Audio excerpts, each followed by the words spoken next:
Awesome. Thank you so much, Lucy. And as you guys go, as we go through the presentation, if you guys have any questions, feel free to drop them into the chat, especially right now. If there's something you really want me to cover, if you've been having challenges with social media, make sure you put that right into the chat so I can see. And the reason why mainly that I always ask that in the beginning of any of my social media presentations is because when you're building an audience of people and you're building a network, one of the biggest and most important things to do is listening. And you know, it's very difficult to predict what people want and what they need. But if you actually listen, then they tell you, and then you give them what they want. You know, when was the last time you said no to everything you've always wanted? Right? So it's important to listen and to give people what they want. And Lucy, did you have any specific things that you wanted to, I have a couple of ideas in my mind, but anything that you wanted to learn about today? Go for it. You're open. Whatever you need to, whatever you want to share with us is good. Okay, awesome. Well, And I make you I make you the co-host so you can share a screen if you need to. Okay, perfect. Oh, awesome. Great. Sorry here. Awesome. So the main thing that that I've been focused on lately has been the speed of my actions. I think listening to my my support team and my upline Raw, you know, talking about how in this business it's kind of like in the beginning when you're launching a business, it's like having a plane. You gotta give that plane a little bit more intensity when it's trying to get off the ground, because if you don't give it the intensity it needs and the speed and go at the speed that it needs, you're just going to end up at the end of the runway in the water. And that really resonated with me, because not just in this business but in my other businesses as well. And I realized that it takes a certain level of speed. And so the cool thing about social media that I've always found is the speed in which you can interact with people. I think sometimes people think that they should go online and talk to people at the same speed that they could talk to people in real life. For example, what I mean by that is, like, if you can go talk to 10 people door to door, like actually physically seeing, let's say 5 to 10 people, then your trust and the conversion rates that you're going to be having with people face to face is going to be much higher than if you do it over a screen. I always say, when was the last time you trusted someone more over a screen than you did face to face? It's very rare. And so if you're going to only go online and talk to 5 people or talk to, you know, 2 people, and you could have gotten out of your house and just went and did that with real people, then you might as well have gone and done that, because you're basically just going on a platform that has lower conversion rates and using it as an opportunity to hide, because maybe your belief level is not as where it's supposed to be, or maybe you just don't realize that that's what's happening, right? Okay, cool. So Casey says, I'd like to know how to grow my following organically. How many post stories do we post per day? What time is best? Post versus stories. Does print on post hurt you? And importance of hashtags and any algorithm info. Yeah, absolutely great. I would talk about that for sure. So, but the main thing that I've been focused on right now is, you know, something so simple. You know, Rod told me to make a list, and he said that there was a guy that made a list of 250 people, and he messaged all those 250 people and went green diamond in the month, right? With a couple of the scripts that were available. And I just thought, okay, well, that's pretty awesome. So I thought, like, let me put down a Facebook, or go to my friends Facebook friends list, and literally just go through the Facebook friends and write down every name. I mean, the only ones I skipped were ones that, like, you know, the picture was from, like, you know, 2005, and I could tell they weren't really active on there. But I put down every name. I didn't, like, qualify or disqualify anyone. I just said, like, if they're there, I'm going to put them on the list. And I came up with a list of 1,500 people.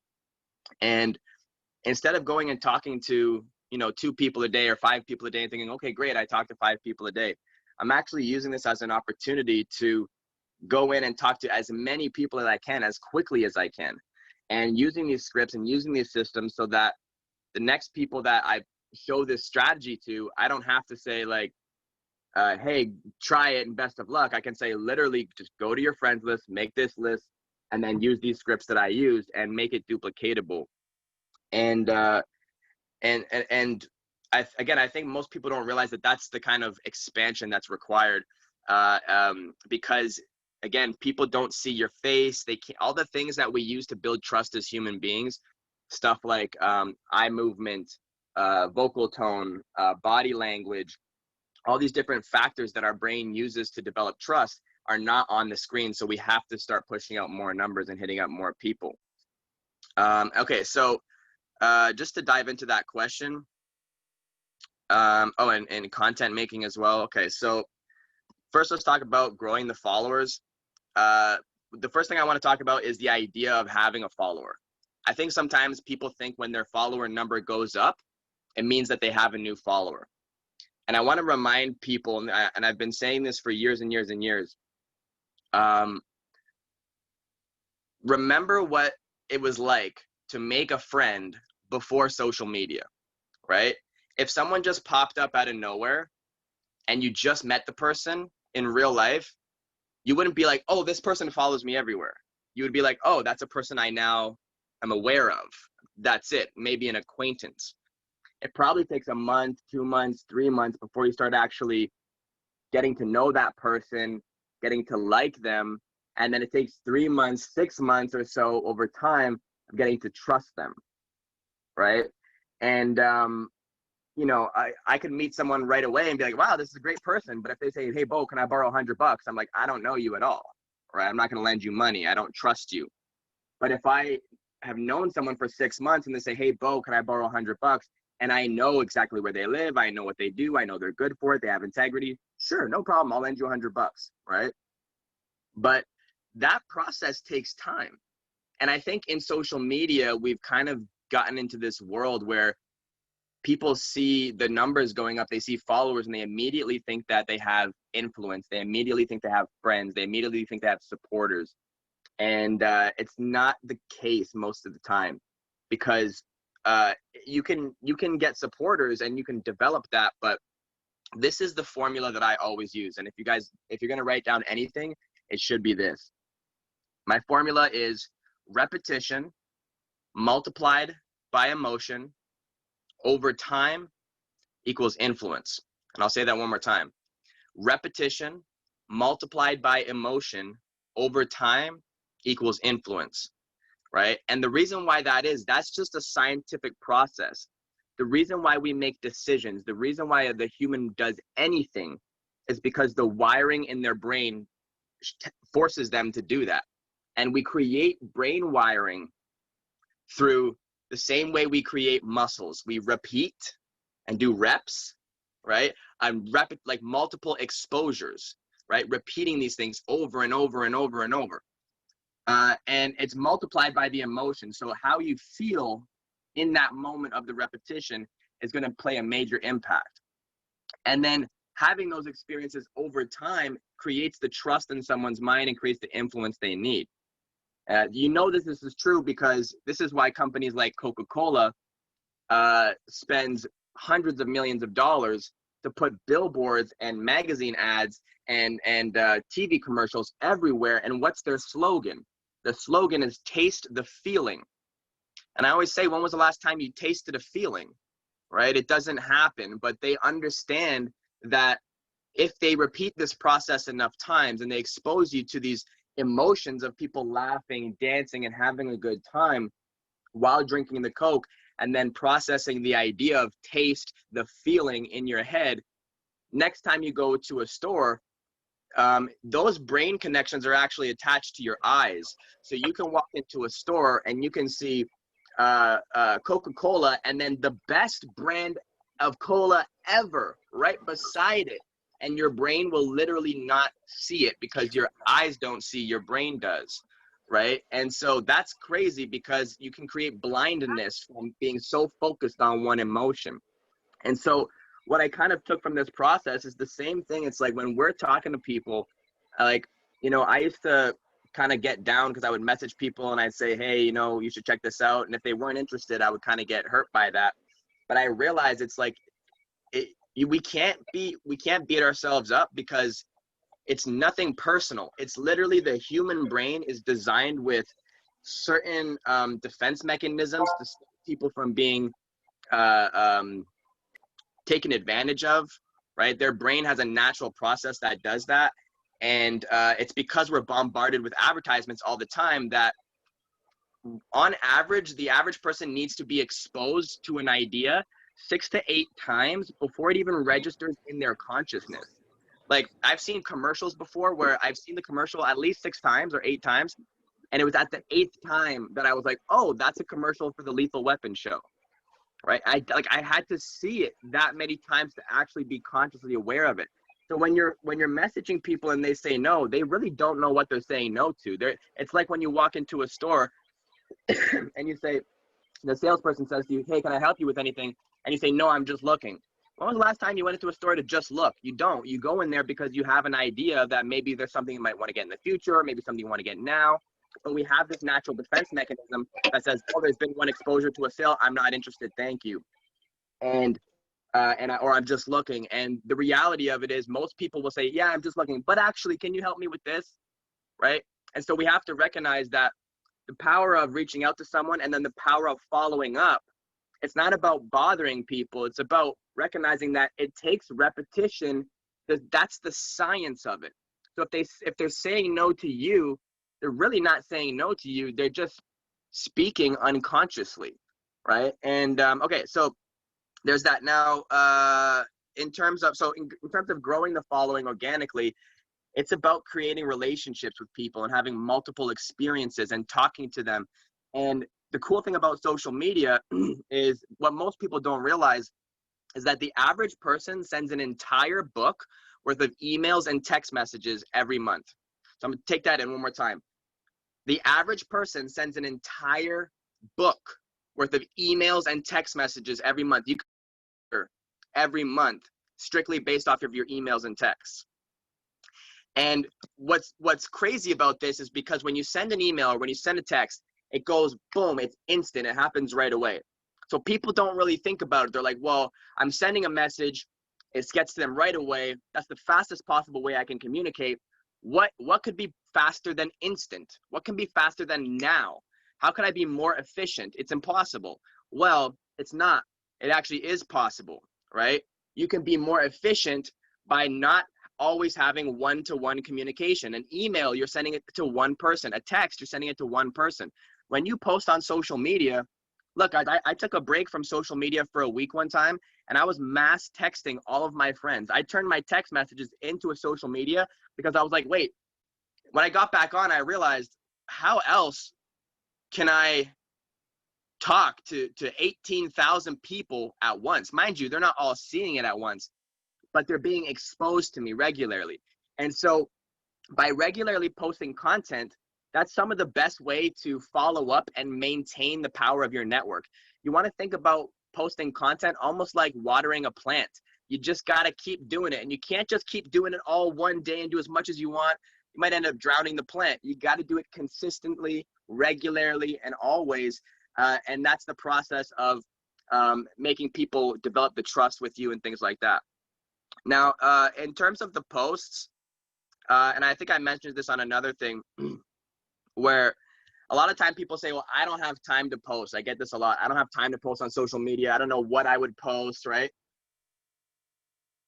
And I laugh because people come to my page all the time. They go, Bo, man, your page is amazing. I love this. I get so much credit for the quality of my page.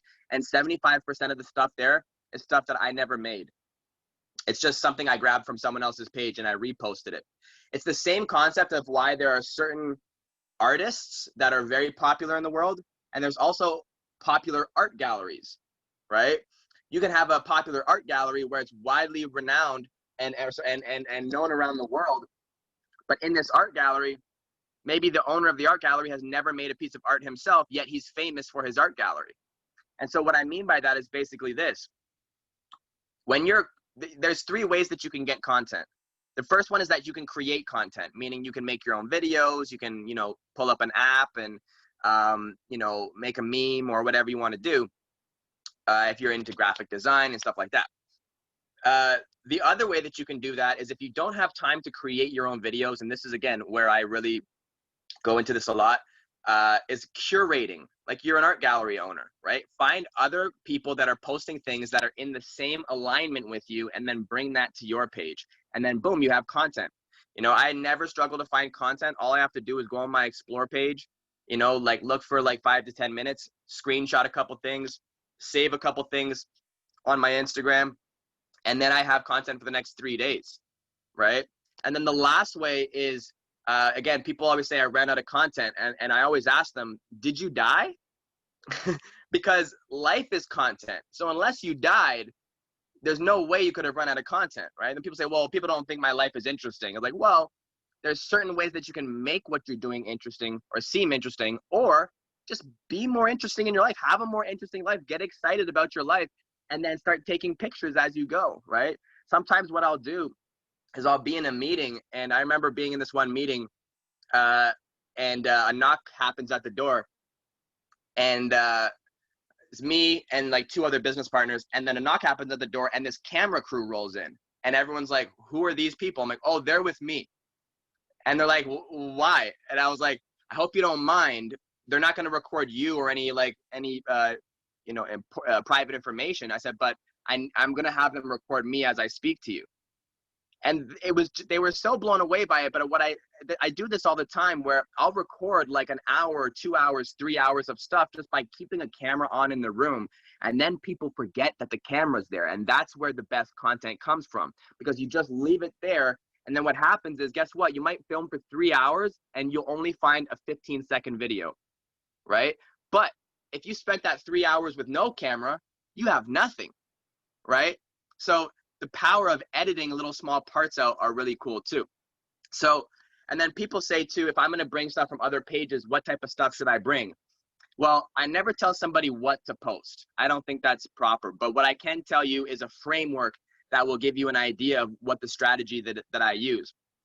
So in terms, I said this before, influence equals repetition multiplied by emotion over time, right? They need to have the reps, the exposures is the repetition, the emotions is the steroids, and over time is how you build muscle and how you build influence.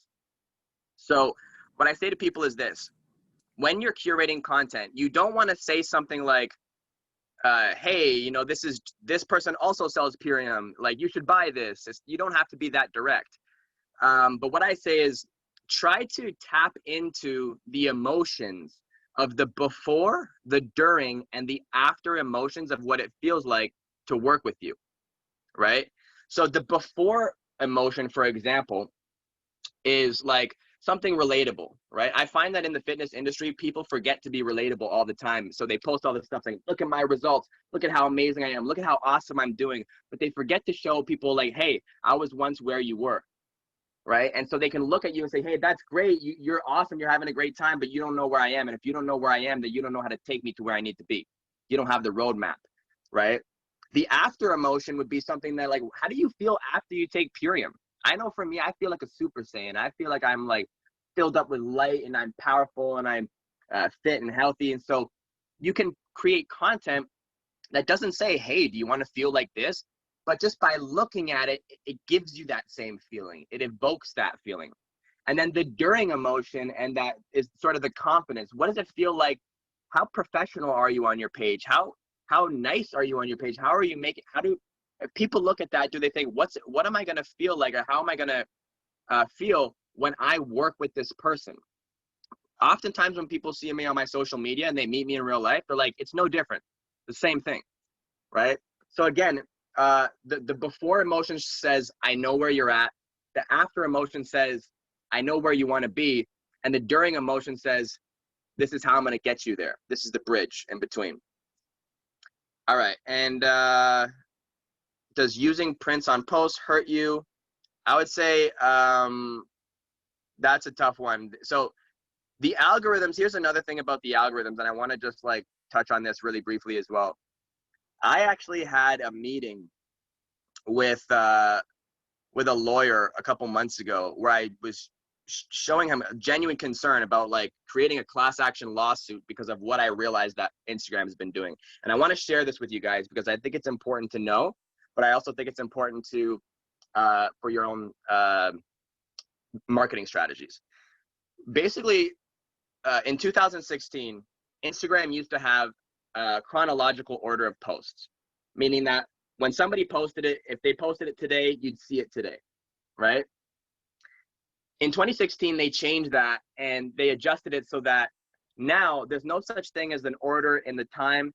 Basically, when you post something, you can see somebody's post from like 3 days ago if it's still staying popular, right? And so when that switch happened, what happened is a lot of influencers like myself, who had a lot of followers, all of a sudden our views and our engagement dropped dramatically. And the reason why they did that is because, look, if we have 18,000 followers, why would I need to spend any money on Facebook ads? I have my own advertising platform, right? So they made it so that they're purposely restricting viewership if you spend money on ads, okay? This is a business strategy that they've used, and how can I blame them? They're trying to make money. It's a business, right? So, but that being said, what it did to us is a couple things. Number one, I always say this: when people get likes, when people get comments, what happens is the brain releases a chemical called dopamine, and dopamine is a neurotransmitter that is one of the most addictive neurotransmitters. It's the neurotransmitter that's most activated when people are doing cocaine, drinking alcohol, smoking weed, because it's such an addictive chemical. I like to call it dopamine or dopamine because it's what makes you act on things, right? And when Instagram started controlling the algorithms, what they also did was they started controlling how much likes, how much engagement, and also how much dopamine you're getting, right?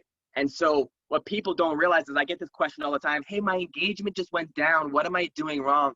And I say to people, it has nothing to do with what you're doing. I mean, maybe it does a little bit, but a lot of the times they fluctuate your engagement because there's been studies done on lab rats where they give lab rats cocaine every time they press a button, and then they remove the reward to create that sense of lack. And it's through the sense of lack that creates the addiction.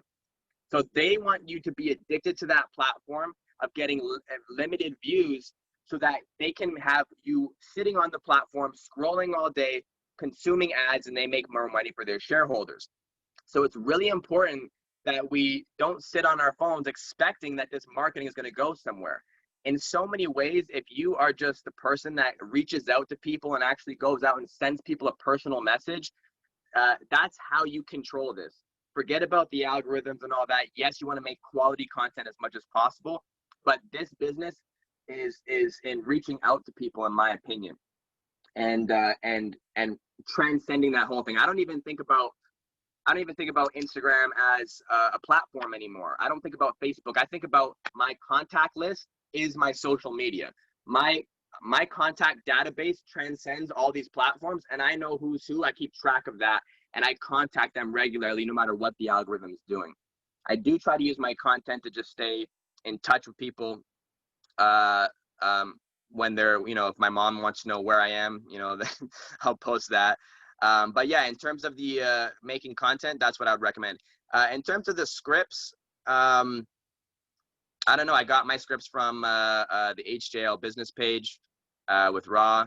I don't have the link on me right now, but if you're, I think Rob probably knows where that is. But yeah, can you repeat the third way to get content? Okay, so the first one's creating content, curating content, and then documenting content. So basically, you're just like, people say, oh, I didn't have time to post today because I was doing a workshop. Well, just like record your workshop, right? Like record your Zoom calls, record everything. Pretend you're a reality TV star and there's a camera that follows you everywhere you go. And you're not gonna post everything, but one of my favorite apps to use is an app called InShot. And I don't know actually if I can see if I can share my screen here. Recording with you. Let's see, screen. Can you guys see my screen? Hold on, let me see. Not yet. Okay, how about now? No. Oh. Yeah, okay. Yeah. Now we do. Now you see it? Okay, awesome. So I'm going to show you guys a cool little app that I use. This is called InShot. It's an incredible tool. Can you see this? Yes. This is a video I made for Ra and Seema the other day. So if you can see,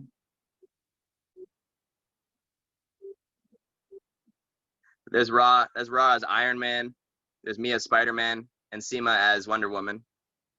And I just took a couple videos, I put them together in here. This program allows me to resize all of the different things. So if I want to put it on Instagram as a square or a bigger one, if I want to set it up for an IGTV sort of style, I can use the 9:16. I can change the background. I can add music. I can add text. I can add filters. I can open each of one of these and make them shorter or longer. I can move them into different directions. This app is I think it's, you know, like, again, just the speed, crop, all these different things. It's unbelievable. And same thing with photos, everything like that. You can do so many things. I mean, there's so many great apps here. But yeah, my point is that if you check out InShot as a tool, play around with it. It's like painting. You got to know what the different tools are, get familiar with them, and just treat it like you're making art, and it becomes fun, right? I like to just, like, whenever I have a thought, you know, I don't know if you guys have ever said this, where you're like, oh, this is so funny, I want to make a video about this and put it on Instagram, or I want to make a video, I would love to make a video about this and tell my Instagram this. If I find myself saying that, I don't even start to describe it to the person. I go right away into making the video, and then I, like, save it for later, right? So that's another big one. Okay, let me check the chat here. How do you handle all the DMs comments across all your platforms? Well, right now I'm just on, I have my DMs on Instagram that I'm receiving regularly, and I do have some prospects on there. But I'm going to show you guys quickly what I've been doing, again, with my Facebook friends list. It's very simple. I took my Facebook friends list and I went down and I just wrote down all these names, and I'm going to show you because I want to keep it on one platform at a time. So yeah, just flip this thing over here. So this is here, like, my my contacted list. Sorry, my not yet contacted list. This goes down for like to 1,500 people, right? Once I contact somebody and I've sent them a message, I put them on my contacted list. Once they've responded and said, yes, please send me the link, I've sent them the link list, right? Once they're going to go and get their sign up info and everything like that, and they purchase, and I want to get them through Fast Start, then they can go on to these other lists. And if they're not interested, I put them on the follow up in 3 months list. And then what I do is every day I make sure if there's someone in my Fast Start section, that's the first person I'm talking to that day, right? Because they're the closest to a sale. If I sent sign up info, that's the second person I'm talking to. If I've sent someone a video link and I want to get their feedback on it, that's who I'm talking to first. I'm talking to the highest value prospects first every day. And then I might go into the contacted. And if I've already contacted all these people, well, these people too, a lot of them are just people that haven't responded, so I won't go through everyone. But then here I have, again, 1,500 names that I'm trying to push through, at least 50 to 100 a day. But my thinking about it is, again, my thinking about this is, I don't know where I heard this, but, like, I want to get at least 52 people that I'm reaching out to per day on the messenger. And it might not seem like a lot, but it'll start to fill in over time, and you'll have a lot of messages coming in. But think about it, just like, that's a great problem to have. If you have a ton of people messaging you and you're just trying to get through, a couple things will happen. One, I like to imagine I'm at a fair, and, like, you know, when people have like a booth at a fair, or even at like Rib Fest, right? When Rib Fest is just packed with people, there's a huge lineup, and they're rushing through trying to get everybody, like, they're making a ton of money. That's the kind of urgency and the speed that I want to be making money. Just so many people, go. Yeah, get them all in. We're making a lot of money. Everyone's, you know, that's the speed I want to have it. But also what I find is that level of urgency, when I say to people, I'm like, hey, you know what? I'm just in a rush right now. I'm about to head into my next meeting. Them providing that urgency, making it seem like you're busy. Oftentimes their people are like, they want to talk to you more. They're like, oh, like, you know, wait, you're not trying to, you know, grab me and pull me in. I'm like, no, I'm busy. I got to go to my next meeting. My next meeting is always the next message. That's what they don't know that, but my next meeting is always the next message I have to send, and I can't sit around and wait. So I'm trying to get to at least 52 per day, because in my mind, I think I need 4 aces.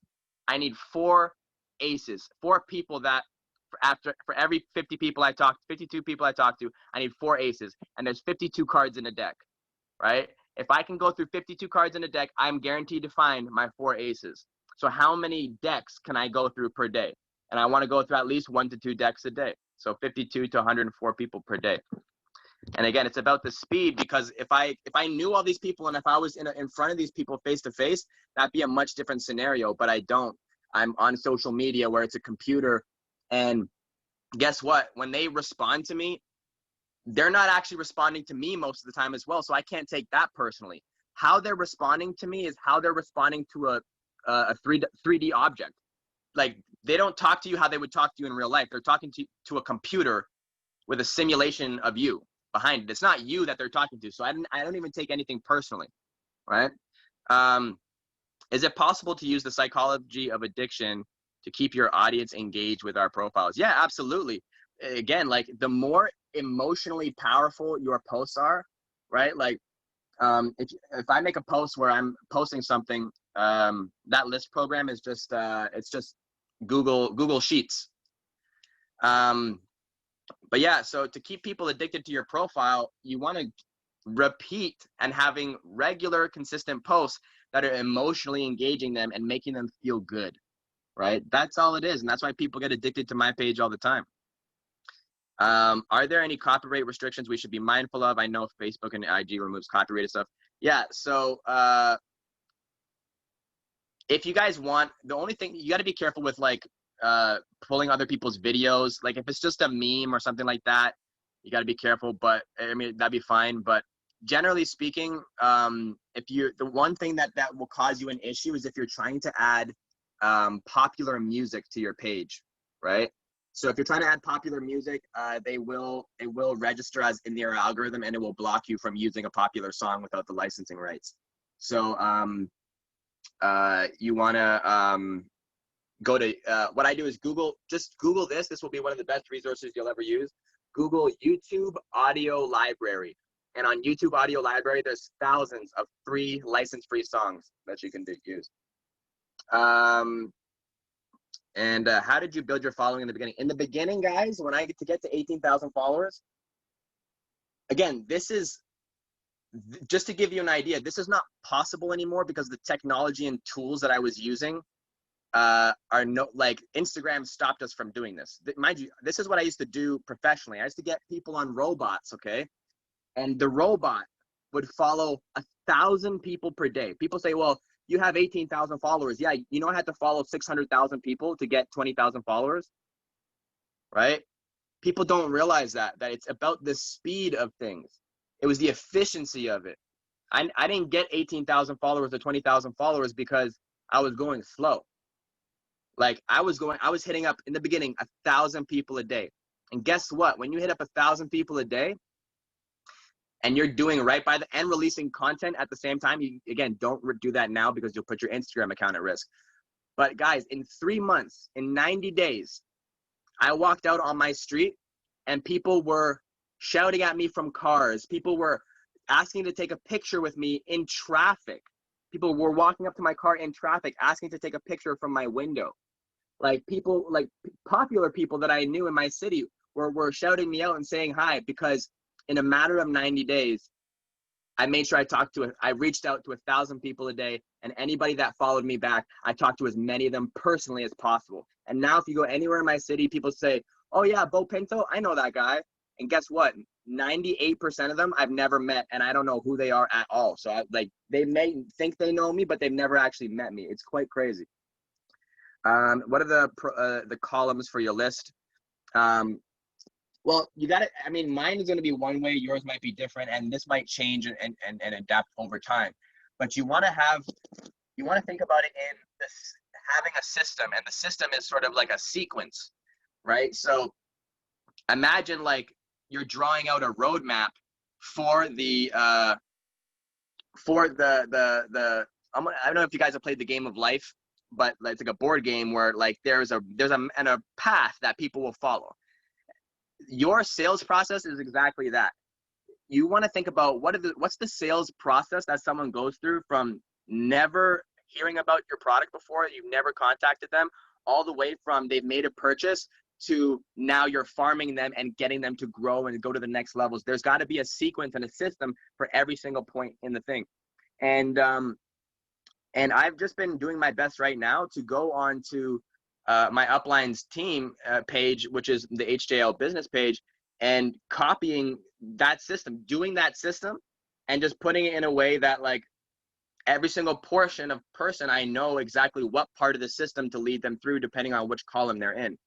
So right now I have not yet contacted, the video or a Zoom invitation sent, and then sign up info sent, purchased, and fast start section. But again, even that part, I might find as I'm doing that, that there's people who have purchased and they're also maybe they haven't started on fast start yet. So I might need to make a second column so that I'm not letting people fall through the cracks. The main thing is that you don't want people to fall through the cracks and that you're not going to forget about anybody. Okay, cool. What else? Okay, yeah. So, I mean, the main thing that I would say, again, just to sort of close it off here, unless anyone else has any more questions. Can you slow down and repeat that? Yeah, sure. Okay, so the main thing that I would say, well, actually, just to answer that last question, people are going to be going through the same, every single one of your customers is going to be going through the same sequence. There's going to be a point where you haven't contacted them, where you did contact them, then they go to the Zoom link, right? And what I've been trying to do as well is write down all of my scripts for things that I'm going to say so that I can give this exact script to somebody else and have them duplicate the process.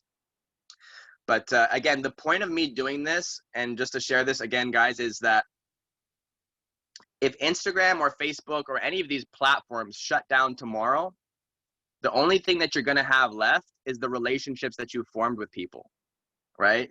And so what I'm trying to do with this sheet is to keep a list of my contacts and keep these groups of people, as my social network has nothing to do with the platform. I'm not restricted by the algorithms of Instagram. I'm not restricted by what Facebook wants my friends to see. My social media network is up here. It transcends all the platforms. And my social media network is my contact database, people that know me, like me, and trust me. And so if I have all of those things written down, it doesn't matter which platform they're on, I'll find them. I'll find them on one or the other, and I'll call them. There's so many different ways. And as long as you don't see the platform as the solution, you realize that it's the reaching of these people so that you can have repetition of exposure multiplied by emotion over time equals influence. And I'll just give you guys a brief example of what I did with that. I had people messaging me, a couple months ago being like, hey, Bo, really want to work with you. Love what you're doing. And I say, great. What did you have in mind? And they go, well, what do you do? And I was like, you want to work with me, but you don't know what I do? And it didn't make any sense. But I realized at that point that the formula was working, because when you make people feel and you tap into their emotions, the word emotions in itself is energy in motion, right? And if you want to move people and you want to move their body or their energy to either just double tap a like or to literally move their body, pick up the call, make an order, you have to move their energy and have energy in motion or emotion, right? And that's why when I focus on those before, during, and after emotions and just posting it all the time, repeating, people come to me and they're like, Bo, I don't know what it is, because it's not conscious, it's on the subconscious emotional level. They go, Bo, I don't know what it is, but I'm just ready to do something with you. What do you got going on? And that's the key, right? And like the logical part of the brain doesn't make decisions. It's only the emotional part of the brain. And it's so important that that's really where we're tapping into. I've heard somebody say, I think it was, I apologize, I forget your name, Maria, or it was on the call yesterday. But she said, how does that make you feel? What are you doing about that? And how does that make you feel? When you can get people to talk about their emotions, that's the place where the decisions are made. Decisions can only be made in the emotional part of the brain. And so, and how you make people feel is going to be the biggest thing. If you're just posting sales stuff like, you know, Purium products, Purium products, Purium products, Purium products, that's the what of what you do. That's the what, right? That's, unless you're like adding some sort of emotion behind it, it's going to go right past people, right? If you post a product, or even you post yourself taking the product, you smiling, and you know, I know I have some of my brand partners that have gone on their Instagram and they're tearing up. They're tearing up because they're so excited and happy and grateful for where they're at because of Purium. And I'm telling you, that's going to change people's perception. That's going to move them towards you. So anyways, I hope that helps, guys. And if you guys have any more questions, happy to answer. But from my space to my place, that's funny. But yeah, so if you guys have any other questions, obviously I'm on the motion over time equals influence. That's the science of it. So make sure that you're going out there, exposing this to as many people as possible, and recognizing that the follow-up is not you bothering them. It's the science of helping them make a decision. That's all it is. And there's nothing personal. Just it's fact, it's science. We need the follow-up, and we need to expose them to it regularly. And that's how decisions are made. And people will think like, oh no, it's I made this decision because I thought it was a good idea. Like, no, just there was no other salespeople willing to expose you to their things as many times as I was. And that's it. Awesome. Who's not a social media person, they're more of like, they like to be with people. Watch what they do. Watch the people that are social in real life, and recognize that if you're having problems with with social marketing, it's probably because you have those same problems socializing with people in real life, right? People that are that know how to socialize in real life, if you give them the Instagram platform, they're going to be just as great, because we somehow in all of this stuff forgot, when people go online, they say, well, how do I talk to people? What do I say? I'm like, you sound like a little 5-year-old kid who's like, go play with the kid in the park. Well, I don't know what I would say to them. Like, you just talk to people, ask them about them. And one last thing I'll leave you with, guys, is my favorite question to ask people, which is, you know, just asking someone, hey, what's your focus right now? Right? Because if you say to somebody like, you know, what do you do, or how you doing, right? That you're going to get a pre-programmed response. You're going to get oh, I'm doing fine, or this is what I do, right? If you say to someone, what's your focus right now? They'll tell you exactly what's important to them in that moment.